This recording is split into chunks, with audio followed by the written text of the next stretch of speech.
Seguimos con la presentación. El latido conectado de la medicina, a cargo de Karen Muñoz, jefe de Ingeniería Clínica de la Clínica Imbanaco. Una visión inspiradora sobre cómo la conectividad redefine la experiencia del cuidado en salud.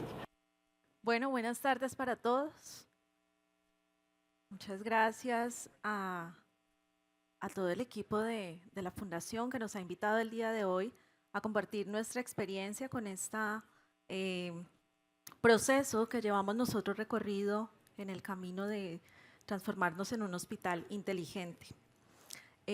Venimos desde la Clínica Imbanaco. Nosotros pertenecemos a un grupo de hospitales en España, el Grupo Quirónsalud, y tenemos algunas otras instituciones ubicadas en otras ciudades aquí en Colombia, en Medellín, en Bogotá, y nosotros, Clínica Imbanaco, que estamos situados en la ciudad de Cali. En este camino de transformarnos en un hospital digital, hemos venido desarrollando algunos proyectos de la mano de diferentes actores en el entorno de cuidado del paciente, y hoy queremos contarles un poco precisamente de este que venimos trabajando basado no solo en la literatura, sino en los resultados clínicos y buscando la mejora continua de nuestros procesos enfocados hacia la seguridad del paciente. En ese sentido, tenemos algunas referencias a nivel mundial que hoy nos tienen una data importante y una información relacionada, por ejemplo, con la FDA, que ha identificado cientos de eventos e incidentes adversos que han estado relacionados con alarmas de los dispositivos médicos y que generan riesgos en el proceso de atención de los pacientes, en especial los que tienen que ver con monitoreo de signos vitales. Asimismo, en el año 2024 se reportó a través de la Joint Commission International, nosotros también somos un hospital acreditado con el sello dorado, una serie de situaciones donde reportaron cerca de 80 muertes en pacientes, y esto asociados también con gestión de alarmas clínicas, eventos Centinela. El Emergency Care Research cada año publica el top 10 de las alarmas, y en ese sentido ha venido entregando de manera reiterada que esto es un problema a nivel mundial, que los hospitales necesitamos enfrentar. Y la Organización Mundial de la Salud ha publicado su plan, donde están enfocados los 7 objetivos estratégicos hasta el 2030. Y en ese sentido, alineados un poco con ese objetivo número 6, información, investigación y gestión de riesgos, nosotros venimos trabajando en el desarrollo de acciones que impulsen a convertirnos en un hospital inteligente y que genere mejores resultados clínicos para nuestros pacientes. Particularmente este objetivo número 6 dice que la información debe estar disponible para garantizar un flujo constante, para mitigar los riesgos en ese entorno de cuidado de nuestros pacientes, para que se reduzcan el daño evitable y se mejore la seguridad en el proceso de atención. Alineados un poco con los estándares internacionales, particularmente, que es la versión número 8 de JCI, están los estándares de gestión de las alarmas clínicas. Así que todo un equipo de la Clínica Imbanaco hemos venido enfocándonos en desarrollar no solo políticas y procedimientos, sino estrategias tangibles que nos permitan controlar el riesgo asociado a la gestión de estas alarmas. Esta fue nuestra estrategia. La enfocamos en 12 actividades claves. Vamos a contarles un poco qué fue lo que hicimos en nuestro proyecto. Lo primero es partir del liderazgo de la organización. Era un proyecto que trabajábamos desde ingeniería clínica. Esa era nuestra responsabilidad porque involucraba equipamiento médico. Sin embargo, fue un proyecto que tuvo una trascendencia a nivel organizacional, en el cual nos unimos diferentes áreas de la organización para poder tener unos resultados que finalmente se tradujeran en mejores resultados clínicos para el paciente y en la reducción de las alarmas. Nuestro programa de cuidado de paciente debía determinar unas estrategias claves a partir de las cuales nosotros tuviéramos la capacidad de identificar cuáles eran las configuraciones de las señales de alarma clínicamente apropiadas para nuestros pacientes, en qué situaciones esas alarmas podían ser deshabilitadas, en qué situaciones se podía modificar los parámetros de esas alarmas, y ya les vamos a contar un poco qué criterios tuvimos en cuenta para poder tener esa decisión, sobre todo cuando la condición clínica del paciente así lo requería. Definimos también quiénes tenían la autoridad para realizar ese cambio en las configuraciones de las alarmas, bajo qué circunstancias esos parámetros de las alarmas podrían ser revisados o modificados y, por supuesto, todo el proceso de educación al staff que permitió realizar la implementación de estas estrategias. Miren esto particularmente y seguro que esta es una imagen que les puede resultar familiar.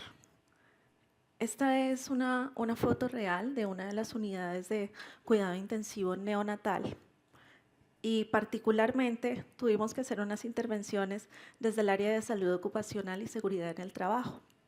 Así que se hizo un análisis con las personas, las enfermeras y las auxiliares de enfermería, se les midió la altura promedio de cada una de esas personas, determinamos unas desviaciones estándar y a partir de eso identificamos que en cada cubículo teníamos unas ubicaciones de altura completamente diferentes.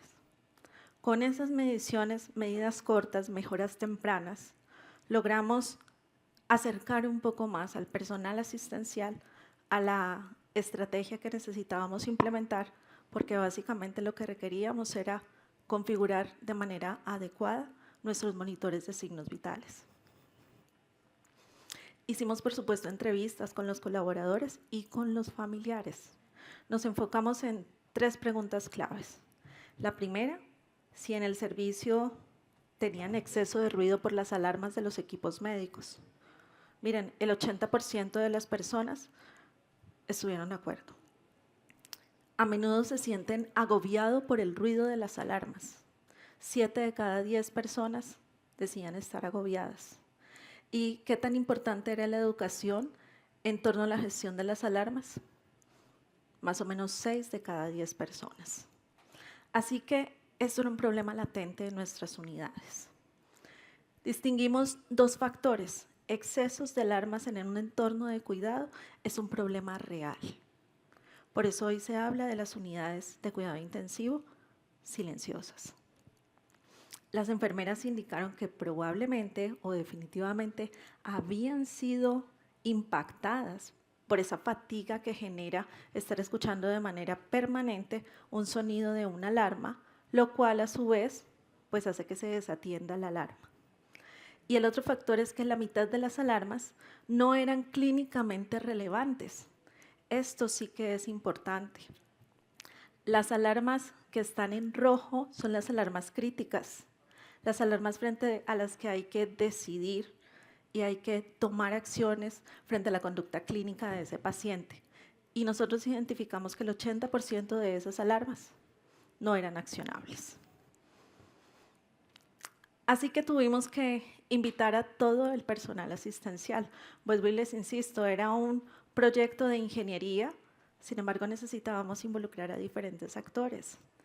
Nos sentamos entonces con los coordinadores médicos y de enfermería de cada uno de los servicios y construimos unas mesas de trabajo, con el fin de desarrollar unos perfiles clínicos, definir esos límites de las alarmas en las cuales nosotros necesitábamos monitorear a nuestros pacientes y hacer unos acuerdos para los ajustes de los niveles de las alarmas. Este fue uno de los grandes resultados. Logramos configurar unos perfiles para pacientes neonatos, por ejemplo, perfiles de pacientes prematuros de menos de 1.500 gramos o perfiles de pacientes que tenían cardiopatías no cianosantes. Y en los pacientes adultos lo diferenciamos de acuerdo a nuestra ubicación física de nuestros pacientes, con perfiles básicos, perfiles de pacientes con shock séptico, con perfiles de pacientes que tenían trauma o los pacientes que recibíamos en las unidades porque venían de un procedimiento de un trasplante. Para cada una de esas constantes vitales definimos unos límites tolerables y enfocamos nuestro proyecto en 2 tipos de tecnologías. Sistemas de infusión, es decir, bombas de infusión y perfusores, y equipos de monitoreo, porque estos eran los equipos que mayor cantidad de alarmas no accionables generaban en las unidades de cuidado intensivo. Continuamos con los acuerdos y definimos en qué circunstancias se podían cambiar esos parámetros de las alarmas. Así que cada vez que hacen el ejercicio del SBART y en la evolución diaria, evalúan los cambios hemodinámicos del paciente para tomar una decisión y ajustar un parámetro de configuración de la alarma. Cuando se suspende algún tratamiento farmacológico, por ejemplo un vasoactivo, se espera un tiempo no mayor a 6 horas para tomar esta decisión clínica. Cuando hay una activación de un código zafiro, es aquel paciente que está terminando su vida.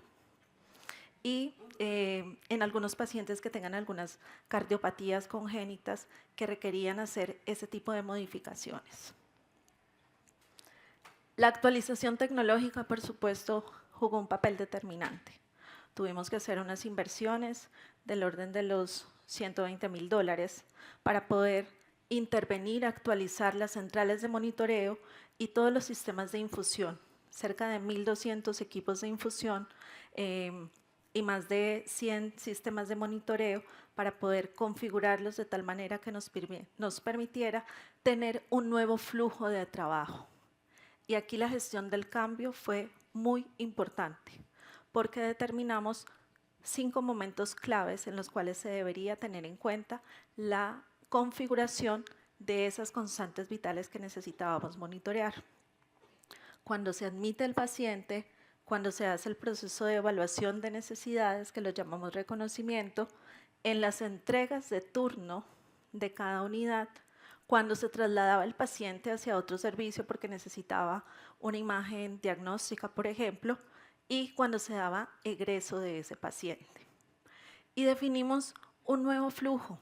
Aquí es solo un ejemplo de cómo íbamos a hacer la admisión del paciente y donde estaba de manera crucial el factor determinante, que era hacer el ingreso de ese paciente, configurar el monitor de signos vitales y la central de monitoreo.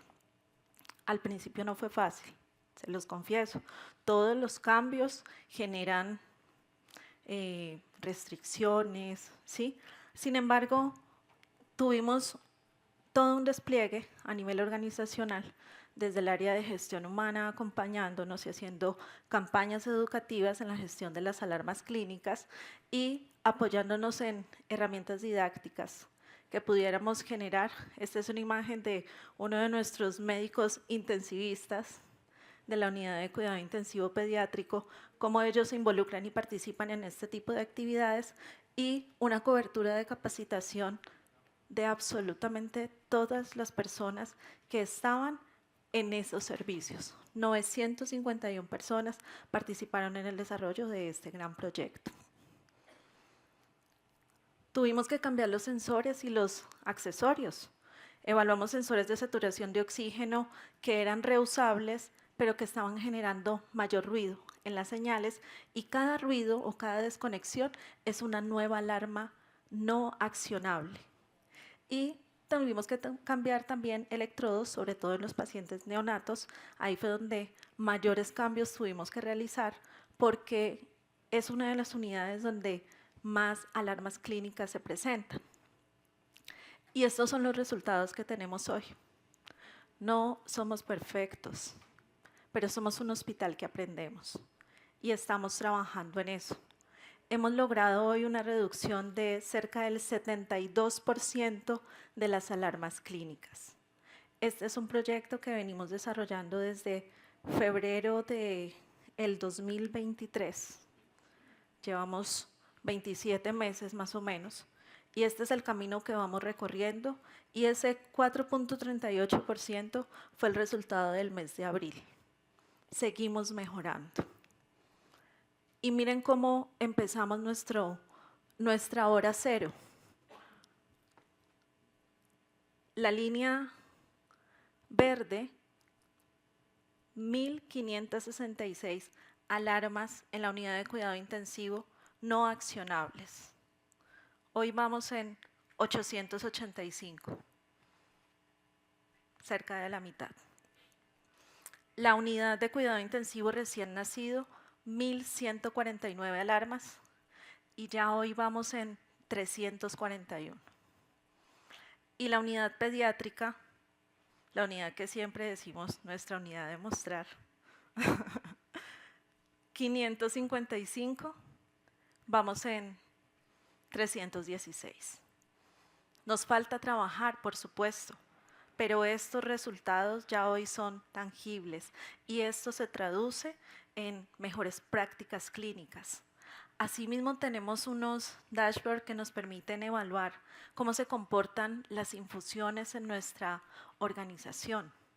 En estos tableros nos sentamos cada mes con los jefes, coordinadores y de enfermería de estos servicios para contarles un poco y decirles cuáles son las alertas que se están presentando. Este fue el resultado de abril del 2025. Cuáles fueron los medicamentos que más alarmas se generaron, cuáles se administraron por fuera de la farmacoteca como un medicamento X, ¿sí? Y sobre todo, cuántas alarmas por medicamentos y qué tipos de alarmas. Fueron alarmas por oclusión, fueron alarmas por sensores de aire, por fin de la infusión. Y miren el resultado. A pesar de toda esta diversidad en los datos, vamos en un porcentaje de adherencia del 93% en el uso y en la gestión de esta administración segura de los medicamentos. ¿Qué beneficios tuvimos con esta implementación? Lo primero, un enfoque en la gestión de las alarmas que nos permitió estandarizar esa práctica, llevarla un poco más en función de mitigar los riesgos en el proceso de atención de nuestros pacientes. Generar unas herramientas que permitieran que nuestros profesionales, nuestro staff, tuvieran mejor desempeño en la atención del paciente, menos falsas alarmas y menos fatiga del personal asistencial, mejores flujos de trabajo, niveles sonoros mucho más adecuados para el colaborador, para el paciente y su familia, un mejor uso de la capacidad de los equipos médicos, y con este proyecto fuimos pioneros en Latinoamérica en la implementación de herramientas de seguimiento de pacientes en monitoreo, tanto en sistemas de infusión como en equipos de monitoreo de constantes vitales. Esto nos llevó a consolidarnos el año pasado y ser reconocidos por el Emergency Care Research Institute como el hospital ganador de este reconocimiento de el Health Technology Excellence Award del año 2024, que nos convirtió en el primer hospital en Latinoamérica en recibir este reconocimiento. Más allá de haber recibido esto, el resultado es el impacto que tiene para nuestra organización, para Colombia, pero sobre todo para nuestros pacientes. Somos convencidos que cada uno aportamos desde nuestro rol a fortalecer la seguridad de nuestros pacientes. Este es el proyecto y el equipo de trabajo que me acompaña de ingeniería clínica en el desarrollo de todos estos sueños que vamos transformando y que nos va llevando en el camino a convertirnos en un hospital inteligente. Muchas gracias.